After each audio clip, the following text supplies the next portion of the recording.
Exploração humana. 10 destinos. Fora do comum. Bem-vindos a esta exploração humana. Descobriremos 10 destinos fora do comum, onde a grandeza física encontra a resiliência. Aqui, analisamos como estes gigantes desafiaram a biologia e o olhar social para afirmar a sua profunda humanidade perante a adversidade. Número 10. Neil Fingleton, o artista contra a caricatura. Caricatura. Começamos esta jornada com Neil Fingleton, cuja trajetória é um argumento poderoso contra a ideia redutora de que a altura define a função social ou profissional. Originário de Durham, este homem não media apenas 2,33 metros. Ele carregava consigo uma elegância rara, que recusava os rótulos simplistas de curiosidade.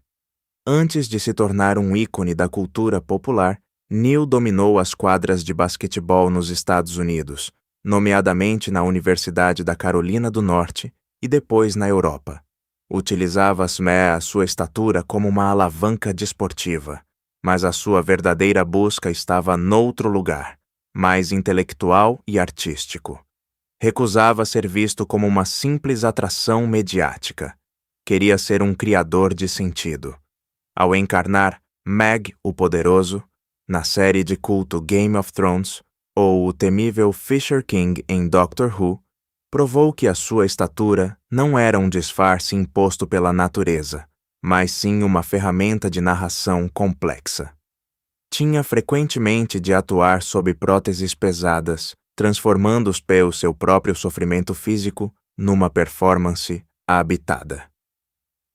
A sua morte precoce aos 36 anos, devido a uma falha cardíaca, deixou um vazio imenso na indústria cinematográfica, que começava apenas a compreender o seu potencial dramático para além da sua altura.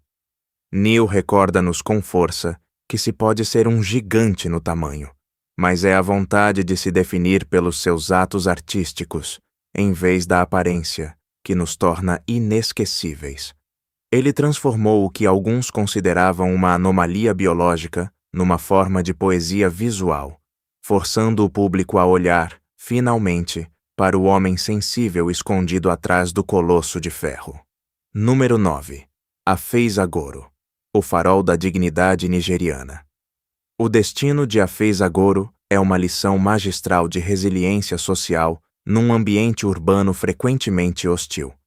Culminando em 2,25 metros, era reconhecido como o homem mais alto da Nigéria, mas era, sobretudo, o prisioneiro de uma infraestrutura urbana totalmente inadequada à sua morfologia excepcional.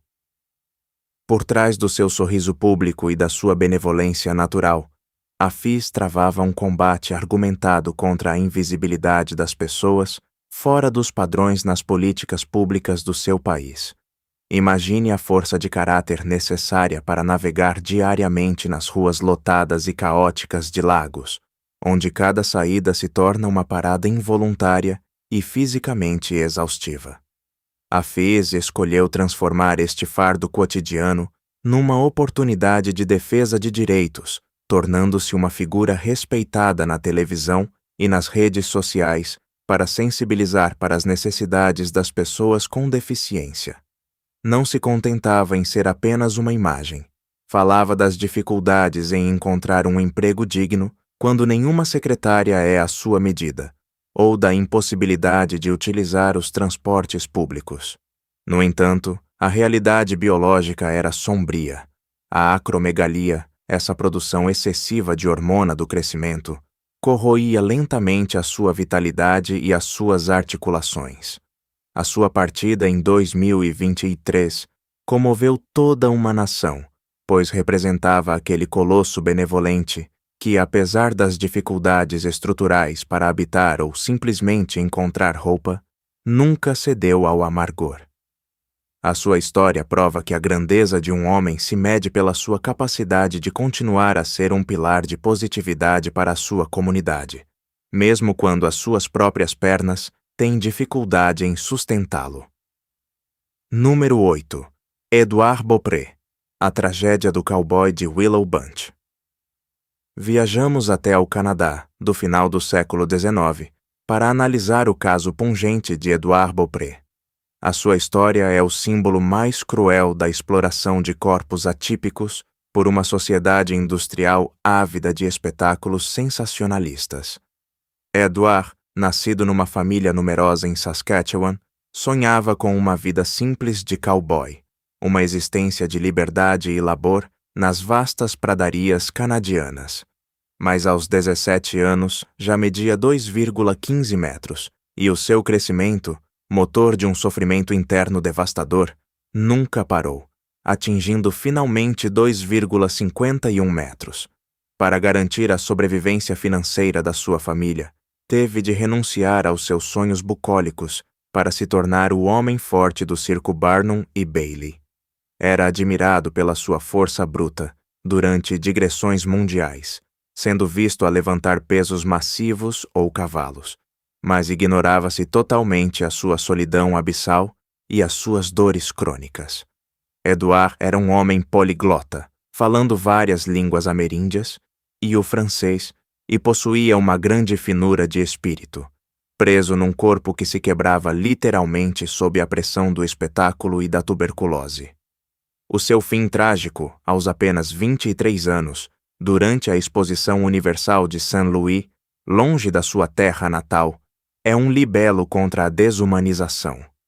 O seu corpo foi inclusivamente embalsamado e exposto num museu universitário de Montreal durante décadas após a sua morte, o último insulto à sua dignidade como ser humano. Foram necessários anos de luta para que a sua família pudesse finalmente recuperar as suas cinzas e oferecer-lhe uma sepultura digna em Willow Bunch.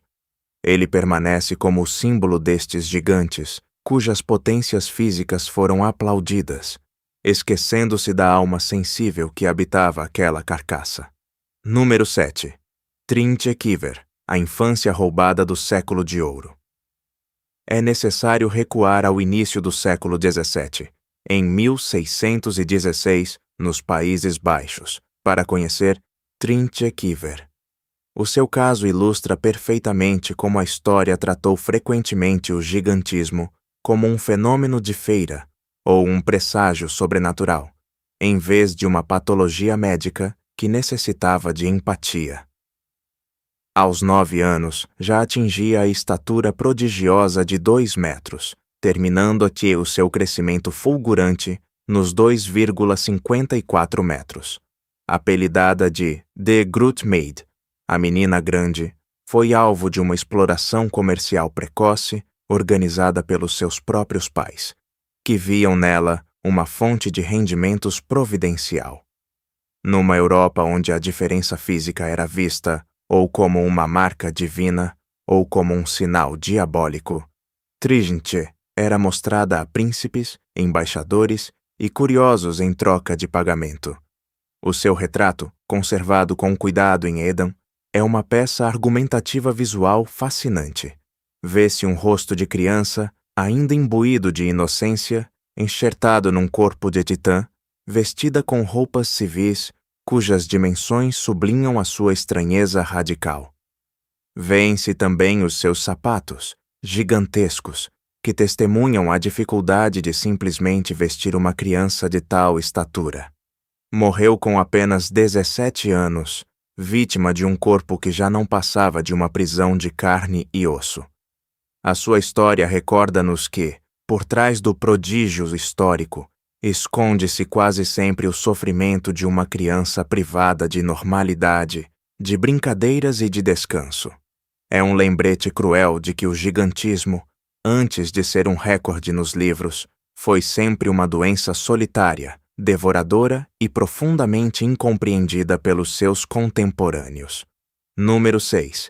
Jacob Nacken, o gigante que recusou o terror. A história de Jacob Nacken é uma demonstração única de como um indivíduo pode reivindicar a sua imagem e a sua moralidade face ao tumulto da história. Medindo 2,21 metros, foi recrutado à força para se tornar o maior soldado do exército alemão durante a Segunda Guerra Mundial. Utilizado massivamente pela propaganda nazi para tentar intimidar o inimigo apenas com a sua presença, ele era, paradoxalmente, o alvo mais vulnerável e exposto no campo de batalha. A sua rendição em França, em 1944, tornou-se uma imagem histórica poderosa. Vê-se um gigante a depor as armas diante de um soldado aliado de estatura média, invertendo assim todas as relações de força simbólicas da propaganda. Após a guerra, Jacob realizou um ato de resistência pessoal notável. Emigrou para os Estados Unidos para se reinventar totalmente e tornar-se o maior pai natal do mundo. Esta escolha de vida não é anedótica, é um argumento existencial profundo. Ele decidiu de forma consciente que o seu tamanho, outrora associado à força, à ameaça, à guerra e à opressão de um regime totalitário, passaria a servir exclusivamente para encarnar a bondade, a generosidade e o deslumbramento infantil. Participava em paradas na Broadway, trazendo alegria onde o seu antigo uniforme trazia medo. Provou ao mundo que não estamos condenados pela nossa aparência ou pelo nosso passado, e que mesmo um colosso nascido para a guerra, pode escolher terminar a sua vida na doçura de um sorriso de criança. A sua vida é uma vitória do indivíduo sobre o símbolo político. Número 5. Joelison Fernandes da Silva, a resiliência da Fênix da Paraíba. Aquele que os seus amigos chamam carinhosamente de Ninão, encarna a vitória brilhante da vontade individual sobre a vergonha social e o isolamento geográfico. Originário de uma zona rural pobre do Brasil, este homem de 2,37 metros viveu grande parte da sua juventude escondido em casa, recluso por medo do julgamento feroz dos outros e pela dificuldade física de encontrar um lugar num mundo demasiado pequeno. Mas a sua história é a de uma metamorfose argumentativa. Como transformar uma deficiência pesada numa força vital? O amor da sua esposa, conhecida através das redes sociais, e a descoberta do desporto, no caso o voleibol sentado, permitiram-lhe reapropriar-se do seu corpo e do seu orgulho. Mesmo após ter tido de enfrentar a amputação traumática de uma perna devido a uma infecção óssea grave, uma complicação infelizmente frequente ligada à má circulação sanguínea nos gigantes, ele não mergulhou na depressão. Pelo contrário, Ninão tornou-se uma estrela do desporto paralímpico e um conferencista inspirador. A sua resiliência perante a perda de um membro, quando o seu corpo já era um desafio cotidiano, força a admiração. A sua força já não reside nos seus braços imensos, mas na sua capacidade fenomenal de se reinventar após cada tragédia pessoal. Ele é a prova viva de que a altura de um homem se mede pela sua capacidade de se levantar, mesmo com uma perna a menos, e que o olhar dos outros só tem sobre nós o poder que aceitamos ceder-lhe. Continua a lutar para obter próteses adaptadas, abrindo caminho para outros amputados gigantes. Número 4. Zheng Jinliang, a fragilidade de uma flor gigante. Zheng Jinliang detém o recorde médico da mulher mais alta da história documentada, com uma altura de 2,48 metros. A sua vida, iniciada na China rural dos anos 1960, é um argumento melancólico e pungente sobre os limites biológicos absolutos da estrutura humana. Com apenas 4 anos, já ultrapassava a maioria dos adultos da sua aldeia, um fenômeno que aterrorizava tanto quanto fascinava. O seu crescimento não era uma força, mas uma agressão constante e dolorosa contra o seu próprio esqueleto. A sua coluna vertebral curvou-se progressivamente sob o peso de um desenvolvimento metabólico que o seu corpo já não conseguia regular. Zheng nunca procurou a luz dos holofotes. Vivia numa dor surda e constante, vítima de um tumor na hipófise que a medicina rural da época não conseguia tratar eficazmente. O seu apetite era colossal, uma necessidade fisiológica para nutrir tal corpo, o que criava problemas econômicos graves à sua família num período de privações. Faleceu aos 17 anos, como muitos outros gigantes desta lista, exausta pelo seu próprio metabolismo. A sua existência é um lembrete necessário de que o gigantismo não é de todo uma extensão da saúde ou da potência, mas sim uma erosão interna e silenciosa. Era uma criança cujo coração, embora corajoso, já não conseguia fisicamente irrigar um corpo tornado demasiado vasto para as leis da física.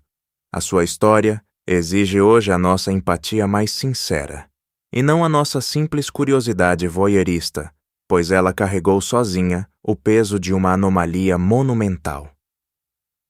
Número 3. Georg Mureșan, o equilíbrio do colosso com coração de ouro.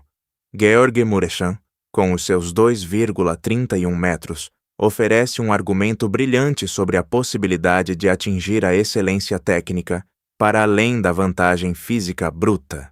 Originário da Romênia, atingiu os picos da NBA, a liga de basquetebol mais prestigiada do mundo, não apenas por ser grande, mas porque trabalhava mais arduamente do que qualquer outro para coordenar os seus membros imensos. Eleito o jogador que mais progrediu em 1996, demonstrou com brio que o gigantismo não exclui a agilidade, a precisão e a inteligência estratégica de jogo. Teve de superar lesões repetidas, com as suas articulações a suportarem cargas de trabalho desumanas para um homem do seu tamanho. Mas o traço mais admirável em Gitsa é a sua recusa categórica em levar-se demasiado a sério, apesar da sua estatura de monumento nacional. Sempre tratou a sua condição com uma humildade desarmante, utilizando o humor e a autodepreciação como um escudo contra os preconceitos. Chegou a atuar no filme My Giant, ao lado de Billy Crystal, gozando com ternura dos estereótipos que perseguem os gigantes. Hoje, após a sua carreira desportiva, dedica a sua vida à transmissão dos seus valores aos jovens através de academias de basquetebol, provando que a verdadeira estatura de um campeão reside no que ele devolve à sua comunidade. Ele é o exemplo vivo de que se pode dominar o mundo do alto, mantendo os dois pés bem assentes nos valores fundamentais de partilha, simplicidade e gentileza. Número 2.